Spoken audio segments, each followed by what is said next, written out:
to you all. And what can I bring as a message here on a 2021 now, another year after what was, for some people, pretty horrific year last year. I feel a bit like the Queen actually when she does her Christmas talk, I guess you call it. I don't know what it is. Christmas speech. So I feel a little bit like that today doing a speech. And what can I bring to help motivate people and encourage them in a new year? And I guess it's always the same old with me, really. I just have to try and put it in a different package somehow. But I think you may or may not have read a vlog I wrote just before Christmas. So most people know that my passion is self-care and helping other people to improve their own health the best they can. So I do yoga and I meditate and I go to bed early and I rest and I try and communicate as well as I can, and I have pretty good boundaries, and I'm totally imperfect, but I do work on a lot of these areas in my life, which I have done over the years, and I felt better at 60 now than I did when I was 30. Really, my physical body feels better, but I feel more self-confidence and more self-worth and more self-respect as well.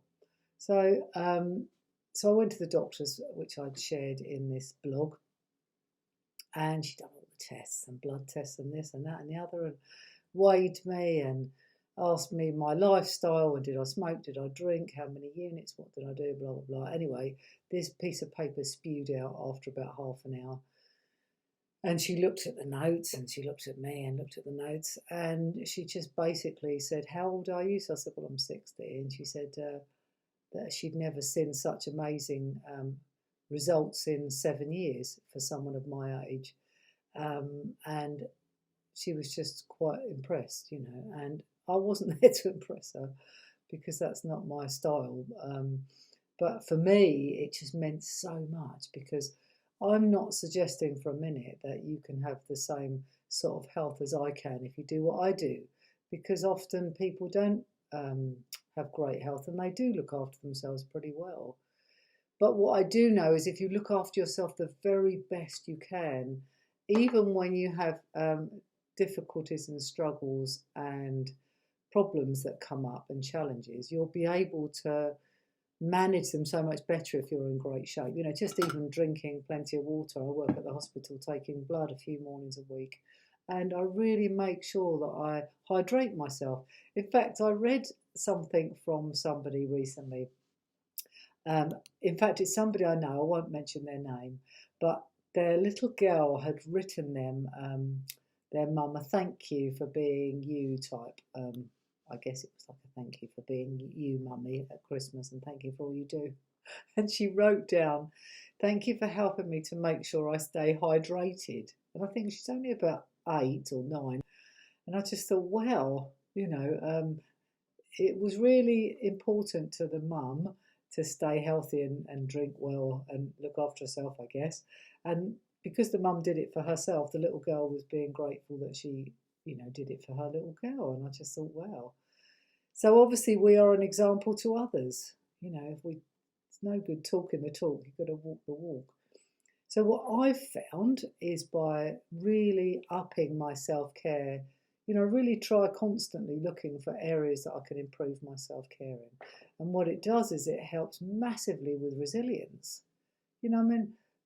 There have been times in the last year where I felt really depressed and low and down and struggled, and then I have to use strategies to help me to move forwards, because sitting in that place doesn't make it any better.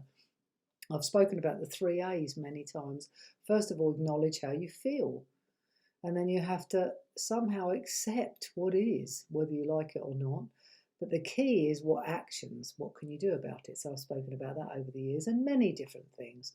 But what I do know is when you're in the best shape you can be and you look after yourself the best, you're able to manage things so much more effectively.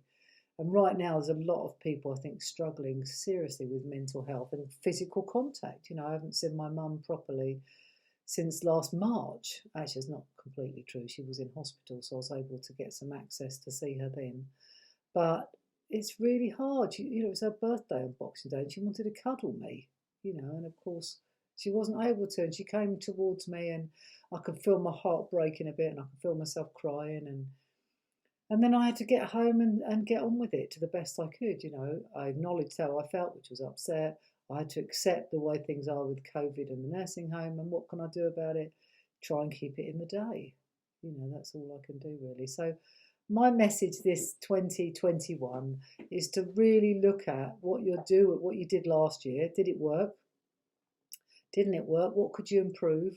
And just keep on improving your healthcare, because there's many things you can't control, sadly. But there are things you can, and your health and how you look after yourself is one. So I'd love to work with you if you're struggling with that and you find that you're not really staying focused, or you're falling off the wagon and doing it sometimes and not others. How would it be that your health is a priority and you improve it so much that you find that you've got more focus, you're more relaxed, you have more fun, you feel happier and healthier, and that has a massive knock-on effect to everybody else. So happy New Year, and I look forward to plenty more vlogs and plenty more blogs over the next year, and just hope that everybody really does pay attention to their well-being and improve it the best they can.